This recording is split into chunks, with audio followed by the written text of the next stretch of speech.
任萨迦法王开示直视心的本性。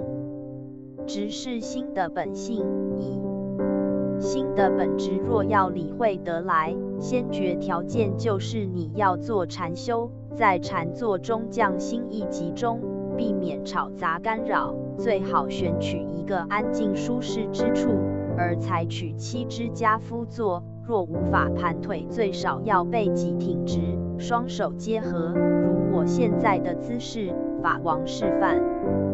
就初学者言，若无目标物，心将不易集中，所以最好选择一目标物，如佛像、花朵或其他东西，将之置于前方距自己2尺处，高度与眼睛平齐，并且放置稳固，否则若它晃动将导致念头升起。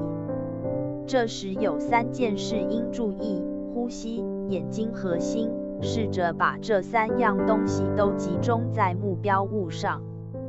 不要去想这个东西的品质、形状或颜色，而只是集中你的精神，试着将注意力集中在目标上，越久越好。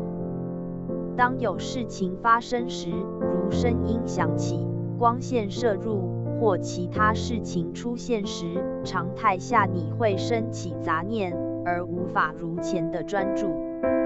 此时必须马上再将注意力收回目标上，并试着让它持续下去。